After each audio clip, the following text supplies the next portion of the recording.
The fall of the east span. The shout from above splintered into echoes, but Corin couldn't spare a glance. The plate under his fingers shifted, stone dust spilling over his knuckles and stinging his eyes. The gorge's breath pressed harder, curling fog into shapes that reached for him, tugging at the edges of his sight. The rope thrummed like a struck string, each vibration crawling into his bones until his arms ached with the sound. He set his weight and drove the wedge deeper. The stone wailed against it, dust shivering loose, the sound more wound than wall. His shoulder burned with each pull as he fought the line taut, muscles trembling, teeth clenched. The gorge wanted the knot. Wanted the post. Wanted him. A rumble rolled up from the gorge's belly. Not wind. Not storm. Something older. The cliff shuddered beneath his boots, cracks leaping across the pale scar like lightning, sharp and fast. The rock felt alive, restless, straining to shake him off. Above, voices tangled, fear, command, prayer. A child cried out. Mareth's staff cracked against the planks, a hollow boom that cut through the panic. But even from here, Corin could hear the thin thread of Riva's harp. Not music. Warning. The ledge under his boot shivered. Stone dust rained into the fog. He clenched his jaw, slammed another knot into place. The rope stretched, thrummed, ready to tear. He thought of his father's hands, calloused, sure, until the day the gorge took him. He wondered if his own hands would fail the same way. Hold, Corin muttered, though whether to the rope, the stone, or himself he couldn't tell. The gorge answered. Fog swirled inward, collapsing toward him as though something vast drew breath. Shapes stirred within, not solid, not smoke, but impressions, ridges like knuckles, hollows like eyes, shifting whenever he tried to look straight. His chest seized. He pressed flat against the cliff, breath shallow. The stone shrieked as he drove the wedge in. The crack tearing wider beneath his hands. The rope jerked like a living thing, skinning his palms until blood slicked the fibers. His knees slammed hard against the cliff, stone biting through bone. Pain burst white behind his eyes, a flare that stole his breath. The gorge pressed closer, fog curling into his mouth and ears as if it meant to drag him inside. Still, he clung. Above, Riva's voice broke the harp's cry. Corin. The single word ripped itself raw. He risked a glance.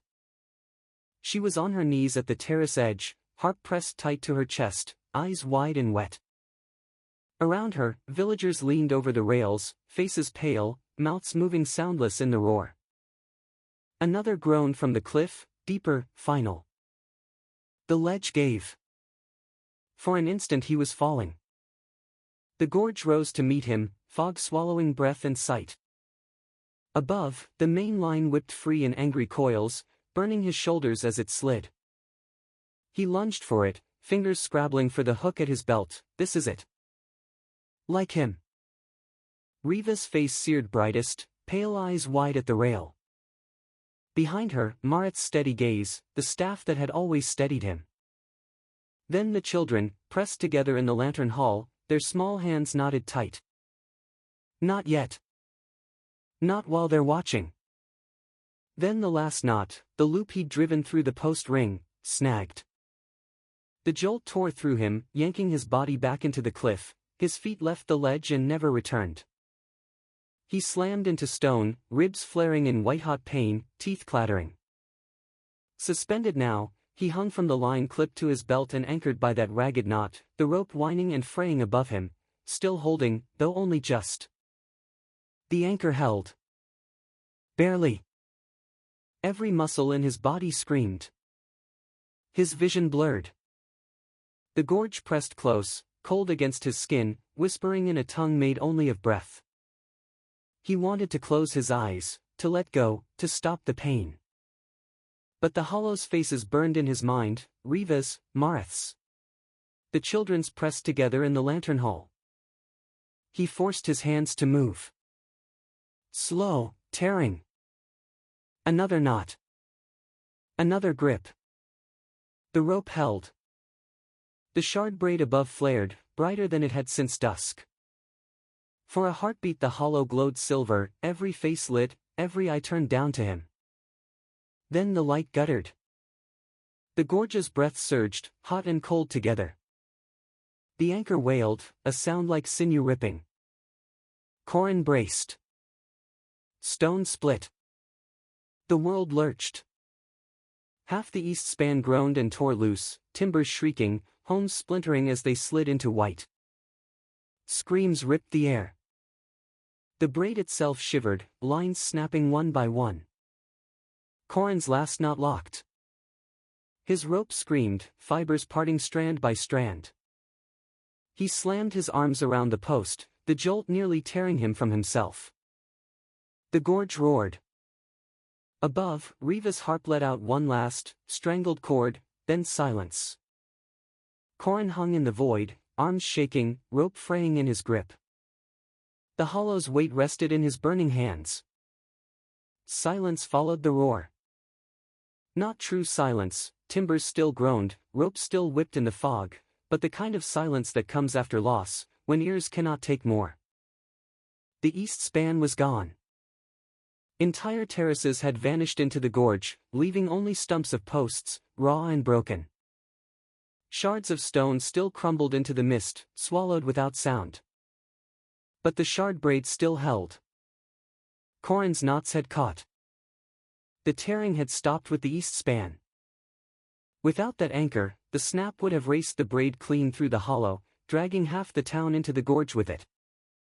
His hands had not saved the fallen, but they had saved the rest. Above, the hollow staggered.